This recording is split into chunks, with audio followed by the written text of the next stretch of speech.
The ground under Imperial Valley did not just shake once, it kept shaking again and again in a tight knot of energy west of Brawley, California, until the map filled with hundreds of dots and the pattern became impossible to ignore. A magnitude 4.7 earthquake was the loudest single jolt in the sequence, but the real story is not one quake. It is the swarm. It is the way the crust there seems to be sliding, tearing, and adjusting all at once. Why do so many earthquakes cluster in such a small area? Why do some sequences spread out and fade, while others pile up fast inside a few hours or days? And why does this corner of Southern California keep acting less like a quiet fault zone and more like a machine under constant strain? The answer begins with location. The Brawley seismic zone sits in one of the most complicated pieces of crust in North America. It is not a simple, single fault that can be drawn as one clean line on a map. It is a transition zone, a place where motion from the southern San Andreas system is handed off into the Imperial fault and then into the broader rifting system that continues south toward the Gulf of California. That matters because plate boundaries do not always behave in neat textbook ways. Sometimes the stress is spread across many fractures instead of one main break. Sometimes the rocks do not fail in one dramatic rupture, but in a cluster of smaller ones as the crust keeps finding new weak spots. That is exactly the kind of behavior the swarm near Brawley is showing now. The magnitude 4.7 event stands out because it was large enough to be felt and large enough to tell scientists something about the deeper fault geometry, yet still small enough to fit inside a broader swarm rather than dominate it as a classic mainshock would. The depth, around 13.7 kilometers, places the rupture within the brittle part of the crust where rocks can still break rather than flow. At that depth, the crust is under enormous shear stress. It is cool enough to fracture, but deep enough that the forces acting on it have been building for a long time. The earthquake's moment tensor solution indicates strike-slip motion, which means the rocks on either side of the fault moved mostly sideways past each other, rather than one block thrusting over the other or dropping down in a vertical sense. That matters because sideways motion is the signature of the wider plate boundary setting here. The focal mechanism is especially important. The two nodal planes are both nearly vertical, with one strike around 240 degrees and the other around 150 degrees, and the rake values are very close to horizontal motion. In plain language, that says the rupture was almost pure strike-slip. The crust was not trying to push one block up and another down. It was shearing. It was slipping laterally along a steep fault plane, or perhaps along one of several steep planes hidden inside a network of fractures. That is exactly what one expects in a zone where the Pacific and North American plates are not simply colliding or separating, but also sliding past each other while the crust is being stretched at the same time. This is not one style of deformation. It is several styles layered together. That layered motion is what makes the Brawley area so interesting. The San Andreas system in Southern California is famous as a transform boundary, where blocks of crust move horizontally past each other. But down near the Salton Trough and Imperial Valley, the story becomes messier. The transform boundary starts to merge with a rift-like environment. The crust is not only being sheared, it is also being pulled apart. When crust is stretched, it thins. When it thins, faults form more easily. When many faults form, stress is no longer concentrated on one big break. It gets distributed across a wide network of faults, cracks, and small shear zones. That can produce earthquake swarms, because stress changes in one small area can trigger slips in another nearby area, and then another and another. A swarm is different from the standard image most people have of an earthquake sequence. In the common aftershock pattern, one large earthquake ruptures a fault segment, and then many smaller aftershocks follow as the crust relaxes. In a swarm, the sequence is less orderly. Many earthquakes of similar size happen in a cluster, often without one clear dominant main shock at the start. Sometimes there is an event that later becomes the largest so far, but the sequence does not feel like a single fault suddenly broke and then calmed down. It feels more like a stressed system shifting between many nearby fractures. That is the impression the Brawley cluster gives. Hundreds of quakes, many of them small, a few in the 3 range, and at least a couple above magnitude 4. That is a lot of seismic energy moving through a short stretch of crust in a short amount of time. The map tells the same story as the mechanism data. The events are packed tightly west of Brawley, near the western edge of the Imperial Valley agricultural grid, where the land is cut by canals, drains, roads, and buried structures that make the surface look orderly, even though the rocks below are anything but. Earthquakes do not care about field boundaries or roads. They follow the stress field in the crust. The cluster pattern suggests a patch of faulted rock that is repeatedly adjusting to changing stress. This may be a small portion of the larger Brawley fault system, or it may involve several faults talking to one another through stress transfer. Either way, the tight clustering points to a local zone of weakness being worked over by the regional plate motion. One of the most important questions here is whether the earthquakes are purely tectonic or whether fluids are part of the process. In swarm regions, fluids often matter a great deal. Water and other fluids can move through fractured crust, change the effective stress on faults, and make it easier for rocks to slip. Faults that are already close to failure do not need much help. A small pressure change in pore fluids can be enough to push a fault segment from locked to slipping. The Brawley area sits in a geologically warm region with geothermal activity nearby, and that raises the odds that fluid circulation may be part of the story. Heat makes fluids move. Faults make pathways. Fractures connect those pathways. Once fluids start migrating through the network, they can help trigger a chain of small earthquakes as different patches of the crust are nudged toward failure. This does not mean every swarm is caused by fluids alone. It means the fault system may be mechanically sensitive to them. In a zone already under strong tectonic stress, a small fluid pressure increase can lower the friction holding a fault in place. That can lead to repeated slip on small fault patches, especially where the crust is already broken up by past tectonic deformation. The low percent double couple value in the mechanism, around 54%, is also worth noting. In a clean, simple fault rupture, the moment tensor often looks very neat. In more complex ruptures, especially in swarm settings, the signal can be messier. That can reflect mixed slip on more than one small fault plane, crack-like deformation, or the influence of fluids and damage zones in the rock. It does not prove a fluid-driven event by itself, but it fits a system that is not behaving like a single, simple fault break. The Brawley seismic zone sits at a structural crossroads. To the north and northwest is the southern end of the San Andreas system.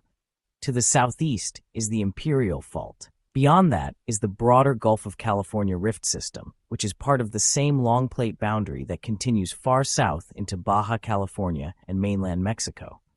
This is why the region is so active. It is not just one fault slipping. It is a transfer zone where deformation has to be redistributed across multiple structures. In a transfer zone, stress can concentrate in odd places. Faults may step over, branch, link, or break into smaller segments. When that happens, swarms become more likely because the crust is constantly negotiating where the next rupture will occur. Think of it this way. If you pull on a single crack in a sheet of glass, it may fail along one line. But if the glass is already full of tiny fractures, heat differences, and weak spots, the stress can spread through many paths. The Brawley region is more like the second case.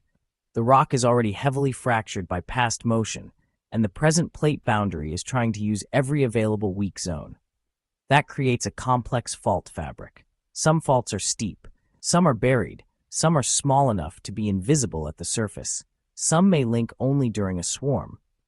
The earthquakes you see on the map are not random points. They are fingerprints of that hidden fracture network. The fact that the dominant motion is strike-slip also tells us something about the stress regime. In strike-slip settings, the crust is mainly under horizontal shear. One block wants to move one way, another block the opposite way. That is the basic motion of the Pacific and North American plate boundary in California. But in the Brawley area, the shear is not isolated from extension. The crust is also thinning.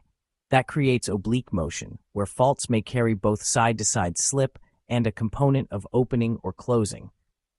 Even if the focal mechanism looks close to pure strike slip for the magnitude 4.7 event, the larger system may still be influenced by extension and rifting.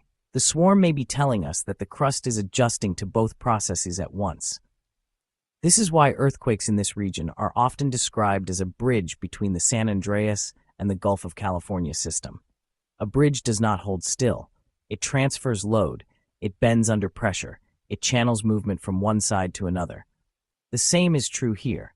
Stress coming down the southern San Andreas does not simply end. It gets transferred into the Brawley and Imperial structures, where the crust is thinner, warmer, and more broken up. That transfer can create persistent seismicity because the stress is never fully released by one event. It keeps moving through the zone, looking for the next weak spot. That is one reason the swarm can contain so many earthquakes without one giant rupture taking over the sequence. There is also the issue of depth and thermal structure. The Salton Trough is one of the hottest parts of California's crust. Heat flow is high, and the crust is relatively thin compared with more stable continental areas. Heat weakens rock over long time scales. It does not make rock melt in an earthquake sequence, but it can reduce strength enough to help faults stay active. Hot crust tends to be more fractured and more permeable. That makes it easier for fluids to move and easier for swarms to develop. It also means that rupture behavior can be more complex than in colder, stronger crust. In a hot, stretched region, faults may not wait for one perfect main shock. They may fail in a series of smaller bursts as the system keeps rearranging itself. The number of events matters too. 432 earthquakes in the map area is not a trivial amount of activity. Even if most of them are small, the count tells you that the crust is highly responsive. A region that can produce this many quakes in a short window is a region where stresses are changing quickly, or where a fault network is transferring slip from one patch to another with little resistance. The presence of several magnitude 3 events and at least 2 magnitude 4 class earthquakes suggests that the swarm is not just a collection of tiny cracks. It is large enough to involve meaningful segments of the fault network. Those larger events may be reshaping the stress field locally and encouraging more small earthquakes nearby. The magnitude 4.7 itself is not huge by California standards, but in swarm terms, it is a significant release of energy. A magnitude 4.7 earthquake radiates enough energy to shake a broad area, but more importantly, it can alter stress on nearby faults. The change is usually tiny in absolute terms, but when faults are already near failure, even a small stress step can matter. This is one way one earthquake can trigger another. The first slip changes the local stress field. That change can unload one patch while loading another. Then another patch gives way.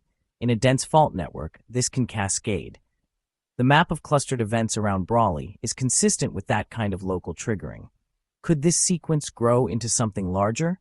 In principle, yes, but science is cautious here. A swarm does not automatically mean a bigger earthquake is coming. Most swarms end without a major regional rupture. They flare up, produce a lot of shaking, and then fade as the stress is redistributed. Yet the very fact that the Brawley zone has produced past significant earthquakes means scientists watch it carefully. The same complicated fault architecture that allows swarms also allows larger ruptures under the right conditions. The system is not stable in the sense of being quiet. It is stable only in the sense that it has been operating this way for a long time as part of the plate boundary. That long-term activity is what makes it both fascinating and potentially hazardous. The region's history supports that view.